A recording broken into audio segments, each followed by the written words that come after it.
Hello दोस्तों, मैं हूं मतन राठौर। इस वीडियो में डायबिटीज़ के बारे में बात करते हैं, जो जीएस के पॉइंट ऑफ व्यू से बहुत ज़्यादा इंपॉर्टेंट है। तो देखते हैं डायबिटीज़ टॉपिक के बारे में। यह एक नॉन कम्युनिकेबल डिसीज़ है, मतलब जो किसी के संपर्क में आने से ये डिसीज़ नहीं होती है। जैसे कोविड एक कम्युनिकेबल डिसीज़ है। देखते हैं कि डायबिटीज़ क्यों होता है, इसके होने के कारण क्या क्या हो सकते हैं। इसके दो काजेज होते हैं जिनसे डायबिटीज़ हो सकता है। पहला ये है कि अगर हमारे शरीर में या बॉडी में अगर पैनक्रियाज के द्वारा अगर इनफ अमाउंट में इंसुलिन नहीं बन पा रहा है तो कहेंगे कि डायबिटीज़ का खतरा बढ़ रहा है। दूसरा ये भी हो सकता है कि हमारी बॉडी इंसुलिन का निर्माण तो कर रही है, इंसुलिन बन रहा है, लेकिन बॉडी जो इंसुलिन का यूज नहीं कर पा रहा है। तो ये दो तरीके होते हैं जिनसे डायबिटीज़ के खतरे बढ़ जाते हैं। अब देखते हैं कि इंसुलिन क्या होता है। इंसुलिन एक हार्मोन होता है जो हमारे शरीर में ये रेगुलेट करता है कि ब्लड शुगर मेंटेन होना चाहिए। डायबिटीज़ कितने प्रकार के होते हैं, टाइप्स क्या क्या होते हैं, तो ये दो टाइप्स के होते हैं। इनमें से एक टाइप्स है जिसको बोलते हैं टाइप 1 डायबिटीज़। इसे जुवेनाइल डायबिटीज़ भी कहते हैं, क्योंकि ज़्यादातर जो इस टाइप की डायबिटीज़ है, टाइप 1 डायबिटीज़, ये ज़्यादातर बच्चों में ही होता है जिनकी एज 12 से 16 ईयर्स होती है। इसीलिए टाइप 1 डायबिटीज़ को जुवेनाइल डायबिटीज़ भी कहते हैं। दूसरा टाइप इसका ये है कि टाइप 2 डायबिटीज़।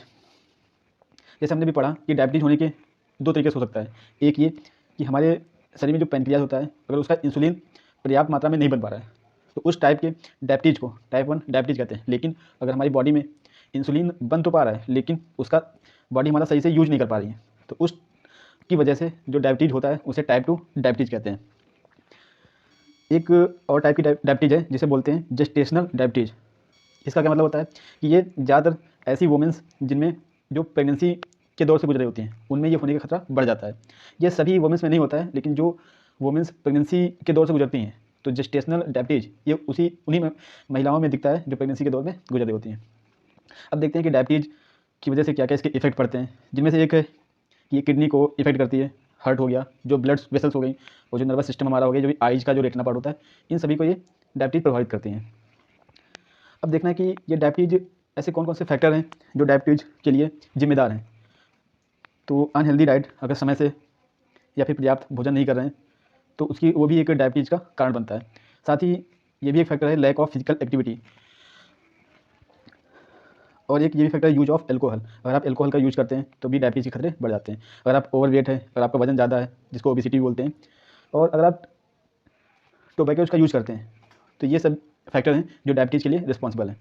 अब देखते हैं कि इनके सॉल्यूशन क्या क्या हो सकते हैं, कि कौन कौन से तरीके हैं जिनसे डायबिटीज़ को कंट्रोल कर सकते हैं।